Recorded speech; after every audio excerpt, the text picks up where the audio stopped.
This episode is brought to you by Daily Harvest. Daily Harvest delivers carefully sourced, chef-crafted food built on fruits and vegetables. We're talking ready-to-blend smoothies like the ones I like, savory harvest bowls, soups, and more. Daily Harvest is the easiest, most delicious way to load up on fruits and vegetables first thing in the morning, before bed, or any time in between. Subscribe to Daily Harvest today. Just go to daily-harvest.com and enter promo code Zodiac to get 3 cups free in your first box. That's promo code Zodiac for 3 free Daily Harvest cups at daily-harvest.com.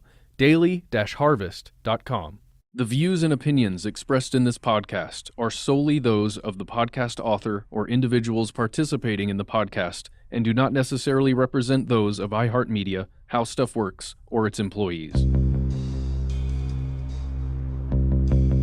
Zodiac, a symbol that now stands for terror in San Francisco. Today there was a possibly significant development in the terrifying case of the man who calls himself Zodiac and has boasted that he is responsible for 5 murders in the last 9 months.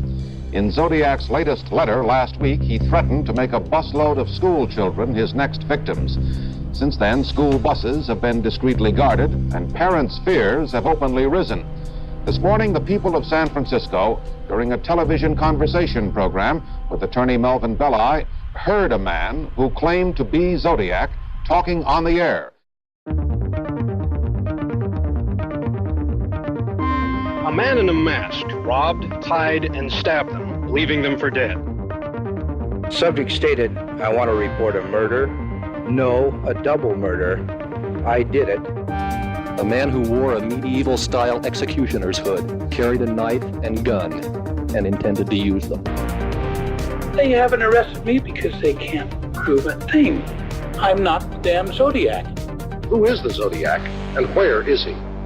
From iHeartRadio, How Stuff Works, and Tenderfoot TV, this is Monster, the Zodiac Killer. Fear spread across Northern California as the Zodiac's pace accelerated. He continued to send letters to newspapers, and to prove authenticity, he included squares of bloody clothing from the cab driver's shirt. But apparently letters weren't enough. The killer craved more attention. In October 1969, Californians gathered around their televisions in anticipation of the Zodiac's on-air debut. They were desperate to finally hear the voice of unspeakable evil.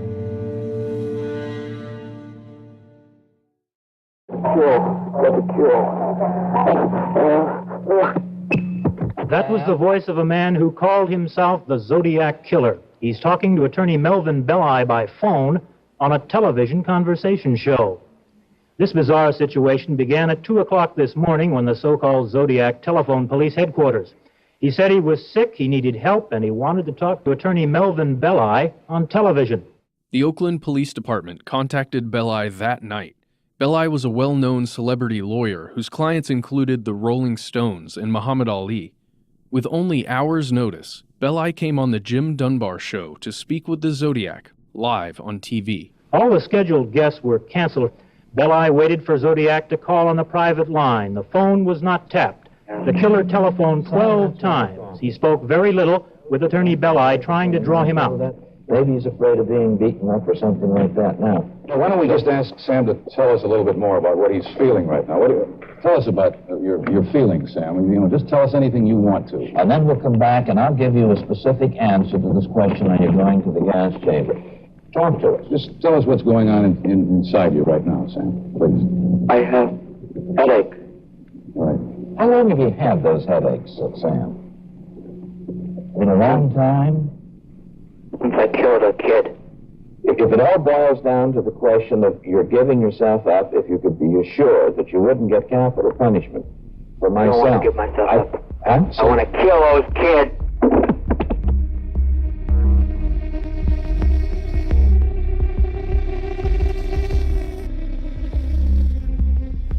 Belli finally arranged to meet Zodiac in Daly City, a suburb south of San Francisco, to talk in person. So inside the thrift shop, St. Vincent de Paul, attorney Melvin Belli and the San Francisco police waited for the Zodiac Killer.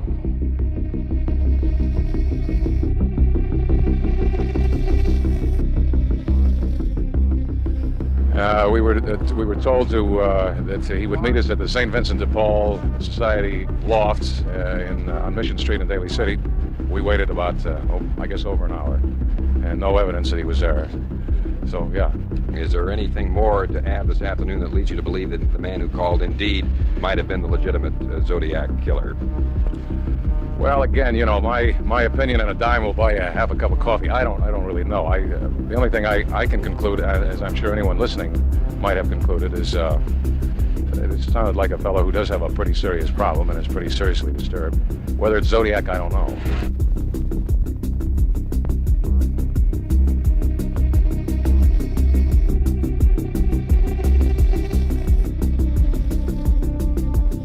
The man did not show. So now all we can do is wait perhaps for that next phone call from the man who calls himself Zodiac, who has killed 5 and says he's going to kill again.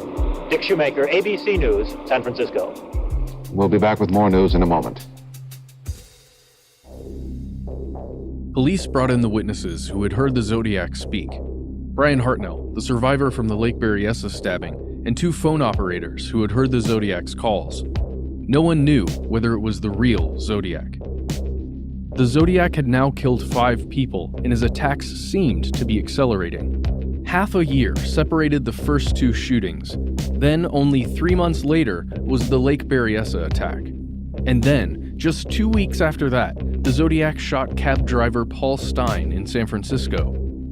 The LA Times reported that the threat of his next crime galvanized one of the most massive manhunts and one of the greatest waves of public alarm in San Francisco history. The manhunt extended as far as Atascadero, 4 hours south of San Francisco. There, police checked up on 300 ex-inmates of a hospital for the criminally insane.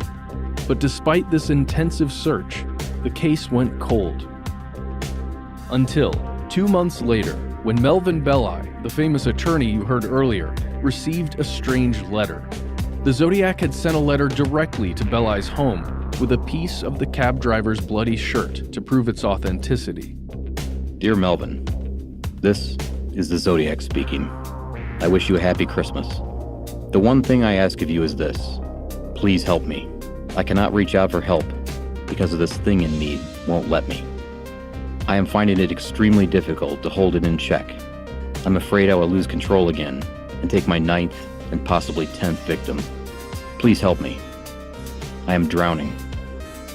At the moment, the children are safe from the bomb because it is so massive to dig in, and the trigger mech requires much work to get it adjusted just right. But if I hold back too long from number 9, I will lose all control of myself and set the bomb up. Please help me.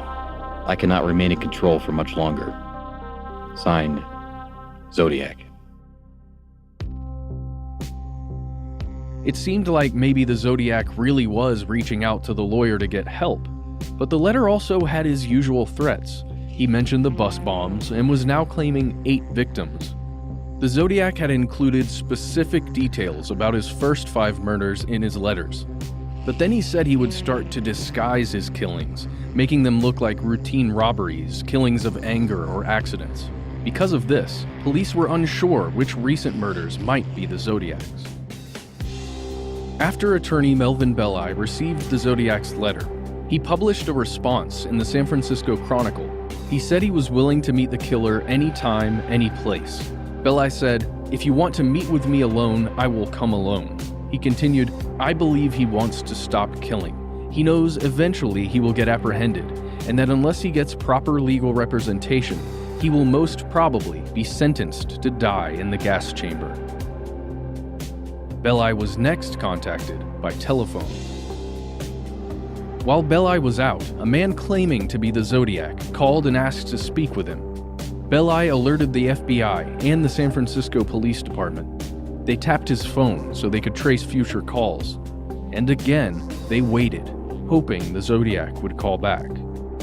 Eventually, another call came. Police managed to trace the call, and detectives Tosky and Armstrong drove out to arrest the Zodiac. They arrived at a mental hospital. The caller had been a patient, a man named Eric Weil. He was a hippie and an amateur photographer. The detectives determined that Weil was the caller to the Jim Dunbar show. But ultimately, they also ruled him out as a suspect. The voice on the television call-in show was not the Zodiac. Reporters' accounts about Eric Weil differ. Some say he was at a mental hospital in Oakland, others say it was in Napa, north of Vallejo. And it's unclear exactly how the detectives ruled out Eric Weil as a suspect.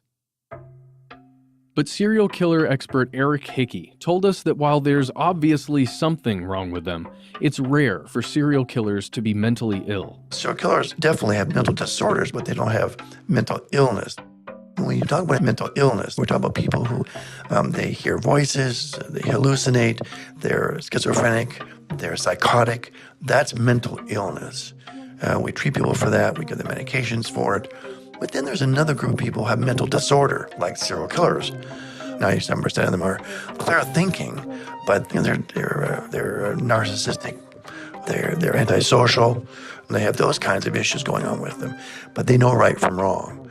In a court of law, they would not be found to be insane. People get confused. They think, well, look at Jeffrey Dahmer. If you killed 17 people and ate them for dinner, you must be insane. Well, the behavior is insane. But Dahmer was never mentally ill. He knew right from wrong. He even admitted he always knew it was wrong to do what he was doing. Now, yet there are other people who are truly mentally ill when they do these types of things. And so that always has to be figured out when you're looking at a crime scene. Is it someone who's mentally ill or is it someone who's psychopathic? In my field, we examine psychopathology. What level of psychopathology would the Zodiac be at? One scale that's used to study psychopathology goes from 0 to 40 points. Most people are going to be between a 4 and an 8 on the scale. And then the occasional criminal that does things once in a while, they're going to rate in the low teens. But then you get people who are kind of antisocial. Most people in prisons today are what we call sociopaths. They probably rate an 18 to a 29 on that scale. They're impulsive, they don't learn from their mistakes, they have high recidivism rates and so on. They are antisocial, but they still love their moms. They still have emotional attachments to people. Whereas a true psychopath, they're 30 and above, and these people do not have emotional attachments to people. They don't have empathy, they don't have a conscience. There aren't that many of them out there, and a lot of psychopaths, true psychopaths, never get caught. Because what differentiates them from sociopaths is that they have a skill set that's incredible. They can manipulate and lie and charm people, and they're so good at their social skills that people just don't believe that they could be doing anything wrong. And that's a smaller group called those psychopaths. One of the myths about serial murder is that, they're all psychopaths. Well, this is not true. Only 25 to 30% were found to be true psychopaths. Dr. Hickey says the Zodiac is likely a true psychopath, near the top of that 40-point scale, because of his self-obsession and craving for fame. Narcissism is one of the traits we see in true psychopaths. They're quite narcissistic, and thus they want to be recognized for what they've done. So it is not surprising that the Zodiac killer, that it's all about him, because he's smarter than the police, he's smarter than his victims, he'll never get caught. This kind of thinking that he's better than everybody else. And the fact that he did get away with it for this long shows that he was right.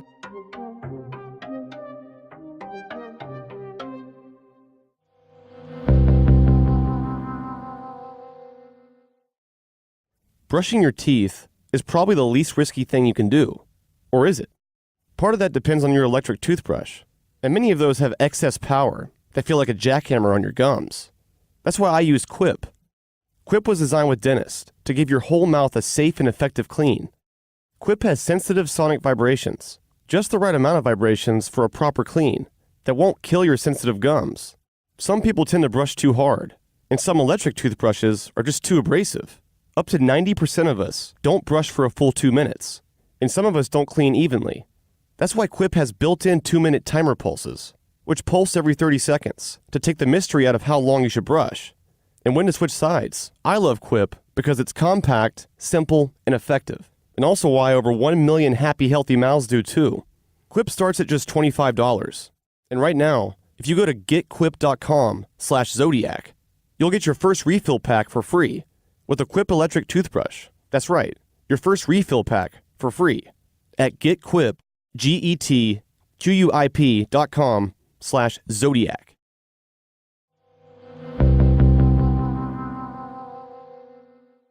The whole TV call-in saga and then subsequent contact with Melvin Belli was puzzling. Investigators determined the caller to both the TV show and to Belli's house was mental patient Eric Weil, and that Weil couldn't be the Zodiac. But the actual Zodiac had written to Belli, and he included a piece of Paul Stein's shirt as proof. What was going on? Was the Zodiac's letter a real cry for help?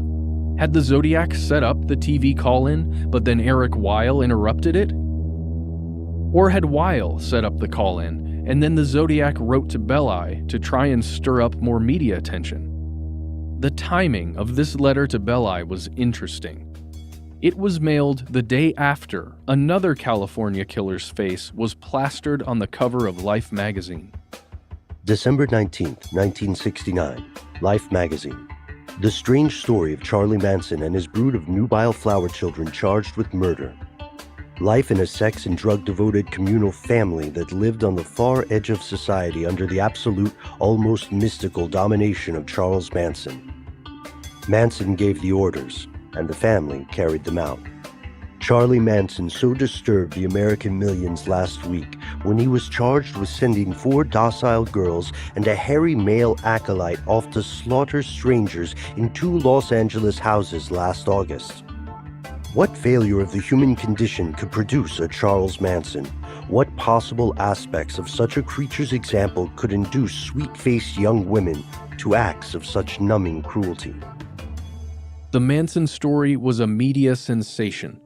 The next day, when the Zodiac sent his letter to Melvin Belli, was he trying to regain the attention he seemed to so desperately crave?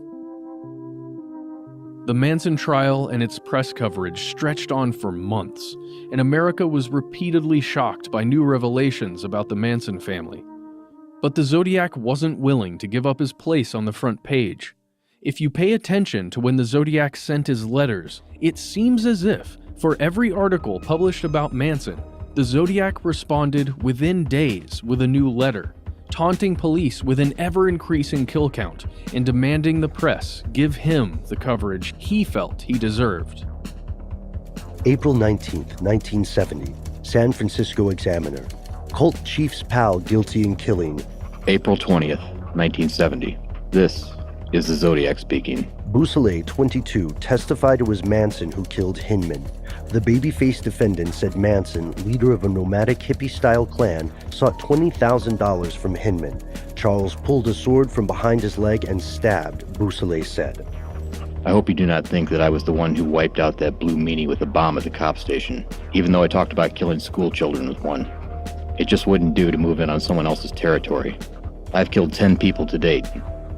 April 21st, 1970, gas chamber for musician Slayer. April 28th, 1970. I hope you enjoy yourselves when I have my blast. Bousselet maintained it was Manson who killed Hinman. If you don't want me to have this blast, you must do 2 things. 1, tell everyone about the bus bomb with all the details. 2, I would like to see some nice Zodiac buttons wandering around town. Everyone else has these buttons like peace, black power, Melvin eats blubber. Well, it would cheer me up considerably if I saw a lot of people wearing my button. Please, no nasty ones like Melvin's. June 12th, 1970, Manson battles with bailiffs. Charles Manson fought with 3 bailiffs trying to force him into his seat, then was led shouting out of court along with 3 others charged with murder conspiracy in the slayings of actress Sharon Tate and 6 others. The women sat down, then jumped up again. Miss Krenwinkel raised her arms and addressed newsmen seated in the jury section. We gave our lives once before. Don't you know who we are? You put us on the cross once before. Why don't you do it again? June 26th, 1970. This is the Zodiac speaking. I have become very upset with the people of San Fran Bay Area. They have not complied with my wishes for them to wear some nice Zodiac buttons. I promised to punish them if they did not comply, by annihilating a full school bus. But now school is out for the summer, so I punished them in another way. I shot a man sitting in a parked car with a .38. Zodiac, 12. San Francisco Police Department, 0. July 24th, 1970. State tells bizarre Tate killing's motive. Charles Manson hoped to touch off a Negro white bloodbath in the United States by making it appear that blacks had committed the Tate LaBianca murders. Manson, 35, appeared in court with a red cross slashed on his forehead, framed by his dangling hair. Manson did it with 2 slashes of a razor blade. Manson has, in the past, called himself Christ and Jesus. July 24th, 1970. I am rather unhappy because you people will not wear some nice Zodiac buttons.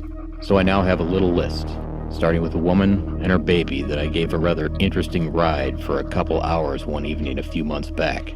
July 25th, 1970. Manson wanted race war. With a Beatles song spinning in his mind, Charles Manson ordered the murders of actress Sharon Tate and 6 others in hopes of igniting a black-white war. To Manson, Helter Skelter, one of the Beatles' songs, meant the black man rising up against the white establishment and murdering the entire white race. Manson believed the race war would wipe out all whites except Manson and his clan, who intended to escape by going to the desert. Helter Skelter was scrawled in blood on a wall at the home of 2 of the victims. The scrawlings and other evidence were aimed at making it look like black people had murdered the 5 Tate victims. July 26th, 1970. Being that you will not wear some nice Zodiac buttons, how about wearing some nasty Zodiac buttons? If you do not wear any buttons, I shall, on top of everything else, torture all 13 of my slaves that I have waiting for me in paradise. Some I shall tie over anthills and watch them scream and twitch and squirm. Others shall be placed in cages and fed salt beef until they are gorged, and then I shall listen to their pleas for water, and I shall laugh at them. Others will hang by their thumbs and burn in the sun. Then I will rub them down with deep heat to warm them up. And all billiard players, I shall have them play in a darkened dungeon cell, with crooked cues and twisted shoes. Yes, I shall have great fun inflicting the most delicious of pain to my slaves. San Francisco Police Department, 0. Zodiac, 13. October 27, 1970. Witness describes Manson's visions of racial warfare. Manson had compounded a theory of imminent racial strife from the Bible and the Beatles. After the killings, whites were to go into the black ghetto and kill. Then the blacks would wipe out the white survivors. But after the blacks had won, they would not like the responsibility of governing and would call Manson and his followers from the desert. Poston said he was under the influence of LSD in June 1969 when he met Manson in the Sunset Boulevard home of a member of the Beach Boys rock group. He asked me if I could make love in front of 25 people, said Poston. He said he thought Manson was Jesus Christ. October 27th, 1970. Paradise slaves. By fire, by gun, by knife, by rope. Peekaboo, you are doomed. 14, Boo. Signed, Z. Melvin Belli wasn't the only one to receive a personal message from the Zodiac. That last correspondence you heard from the Zodiac was actually a Halloween card, a black card with a dancing skeleton. The writer had used whiteout to draw cryptic symbols and 13 peering eyes. He sent it to Paul Avery, a reporter at the San Francisco Chronicle who'd been covering the Zodiac. Duffy Jennings remembers when Avery received the card. During the course of my couple of years as a copy boy, I got to know all the reporters pretty well, and that included Paul Avery. He'd been a war correspondent in Vietnam, and he loved to do crime stuff. He kind of took a shine to me, and we became sort of friends. He was a few years older. Around 1970, as I started to work as a reporter and we became closer friends, I'd go with him out following leads about certain suspects or types of evidence that would come in. Only one Zodiac letter was actually personal to Paul Avery. It was a Halloween card he sent. It had kind of a creepy message to it. Peekaboo, you're doomed, I think it said. The 2 homicide inspectors who were working the Zodiac case came in and tapped me on the shoulder and pulled me outside and said, "We received another letter from the Zodiac and it was addressed to you." It was a Halloween card interpreted as being a threat to me. At that point, he had been claiming 13 victims. This one mentioned 14, and the presumption was that either he had killed 14 people at that point, and maybe I was number 15, or maybe I was supposed to be number 14. At that time in the 70s, reporters didn't get killed in the line of duty. I think maybe in that whole decade, there might have been up to that point one reporter, the guy named Don Bowles at the Phoenix, who had his car blown up by some organized crime figures he'd been writing about. But otherwise, reporters, it wasn't an unsafe job. As we talk, there's an assault on the media going on, and there's a lot of fear of what people might do. But at that time in the 70s, you never thought about your own safety. So when Avery was threatened, somebody in our newsroom engaged in a bit of sort of maudlin newsroom humor, which, you know, we are wont to do. And they had these buttons made up, big white buttons like campaign buttons, and it said in big black and block letters, "I am not Avery." We all got one and wore them, and we had a great laugh about it. And Herb Cain, who was the big gossip columnist, wrote an item about it. And then TV stations sent crews over to do stories about the buttons. And then it became national news that all the people at Chronicle were wearing these "I'm not Avery" buttons. Avery himself wore a button. And I said, are you concerned about this at all? He goes, nah, he said, I'm not worried about it. But I have to tell you that in addition to wearing a button, Paul started to wear a holster. He got a handgun permit from the police chief. I think that the Zodiac is just making an idle threat, frankly. But at the same time, I'm no fool. I'm going to be very careful. There was a conference with the police department, a discussion of possible police protection for me. It was finally decided that this, at this time at least, is unwarranted. If somebody takes a shot at me, that'll be a different case. But at this point, we don't feel any need for protection. And I have to tell you that whenever I went out of the building with Paul, I had to kind of look around. You didn't think Zodiac was the kind of guy who was going to target someone in particular. But what if he did? And what if he missed? What if you were with the guy? All this goes through your head. He has bragged of killing up to possibly 14 people, but there's absolutely no evidence that he's killed more than 5. I put no credence in this. I think he just wanted to get himself a little publicity. With the killings that have gone on in this area in recent weeks that have created very big headlines, possibly he's a little miffed. He's not the center of attention anymore.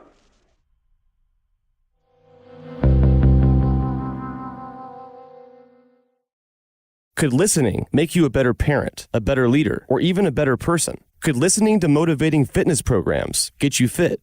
Could listening inspire you to start something new? There's never been a better time to start listening. On Audible. With Audible, you get access to an unbeatable selection of audiobooks, including bestsellers, motivation, mysteries, thrillers, memoirs, you name it. Audible has the largest selection of audiobooks on the planet. Audible members can choose 3 titles every month, 1 audiobook, and 2 Audible originals that you can't hear anywhere else. Audible members also get access to exclusive audio fitness programs to start the new year off on the right foot. With Audible, you can listen on any device, anytime, anywhere, at home, at the gym, on your commute, or just simply on the go. Now's the time to start listening on Audible. Get started with a 30-day trial when you go to audible.com/Zodiac. That's right, a 30-day trial. Just go to audible.com/Zodiac or just send a text by texting Zodiac to 500-500. Just text Zodiac to 500-500. Audible, the most inspiring minds, the most compelling stories, the best place to listen.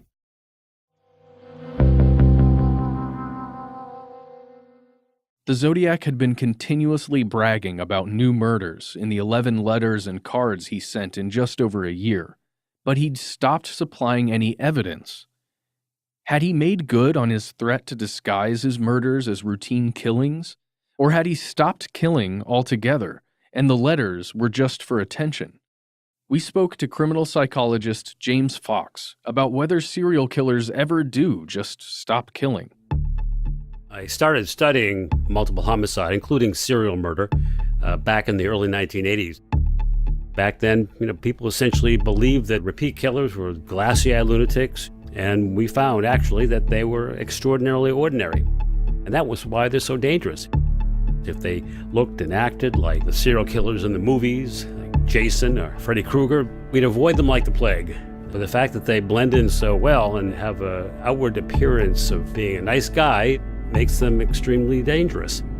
Many of them were quintessential sociopaths. They cared only for their own pleasures, no matter who they hurt in the process. And they also had an insatiable need for power and control and dominance, and oftentimes satisfied those needs through rape and torture and mayhem. But one thing that's fairly clear is that lots of people have this excessive need for power and control and dominance, but they're able to satisfy it in socially legitimate ways.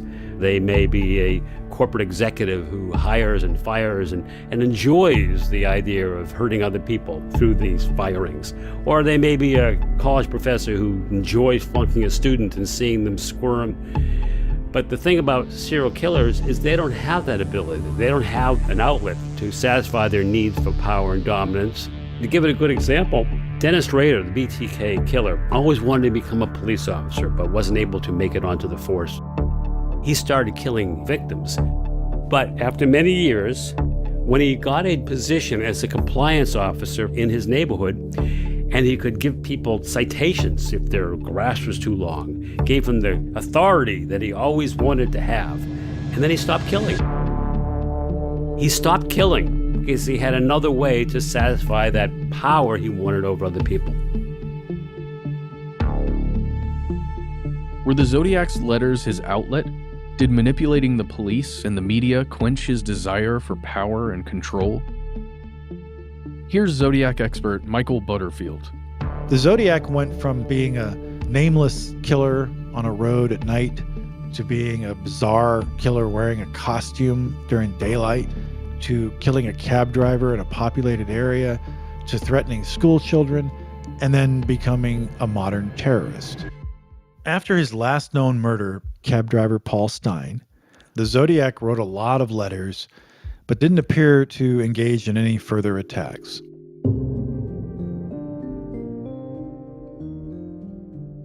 There was never any bomb found along any roadsides. There was never any attempts to bomb any school buses or anything. But he sure created weeks and months of terror in the Bay Area that is remembered to this day. And I think that was part of his goal. These bombs served the purpose of removing him from the equation. He doesn't have to be there anymore.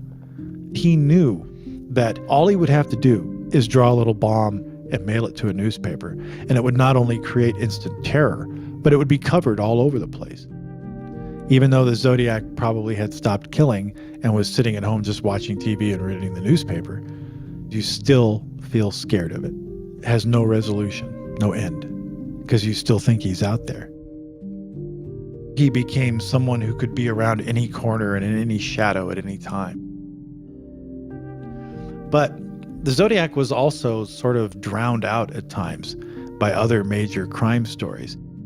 A lot of people were paying more attention to things like the Manson trial and all the chaos and insanity of that.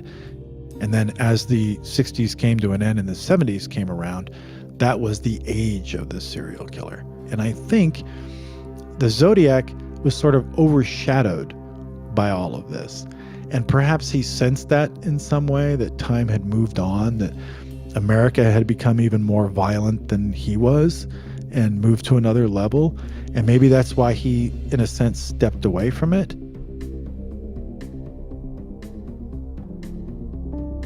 But then in March of 1970, a young woman claimed that she had been driving along a freeway and a vehicle pulled up alongside her. The man inside gestured towards her vehicle as if there was something wrong. So she pulled over. The man pulled over and said, "Hey, your tire's loose." That gave him a perfect opportunity to pretend to be the Good Samaritan and offer her a ride.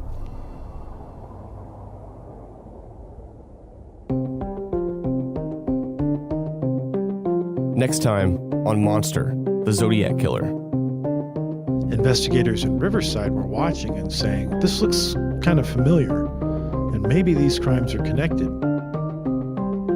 A young, inexperienced Zodiac murdered Edwards and Domingos more than 5 years before his reign of terror in San Francisco.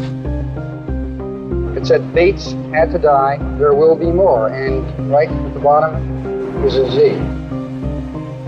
in this monotone, no feeling, no looking at me, driving on. He said to you that he was going to kill you. You're gonna die, you know I'm gonna kill you. Throw that baby out.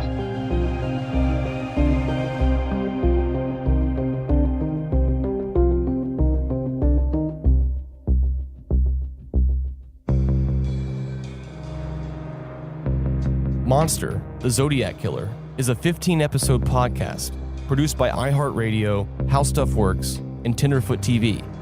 Donald Albright and I are executive producers on behalf of Tenderfoot TV, alongside producers Meredith Stedman, Mason Lindsay, and Christina Dana. Jason Hoke is executive producer on behalf of How Stuff Works, along with producers Trevor Young, Miranda Hawkins, Ben Kubrick, and Josh Thane. Scott Benjamin provides additional voice talent. Matt Frederick is our host.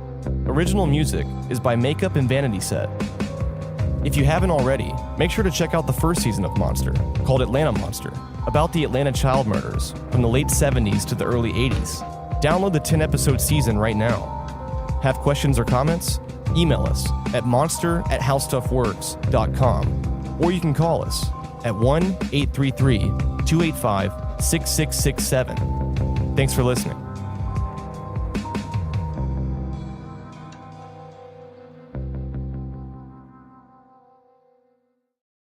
SimpliSafe believes that nothing should come between you and protecting your home. So, to help you out, they've gotten rid of all the reasons not to get home security. First off, there's no contract, ever. There's no price markups from any middleman. And there's no installation windows. But most importantly, their system is engineered to do one thing brilliantly: protect. Maybe it's the last thing you want to think about this holiday season. But with SimpliSafe, you're always ready for anything. Just go to simplysafe.com/Zodiac. and make your order before January 8th to save with their extended holiday sale. Again, that's simplysafe.com/Zodiac.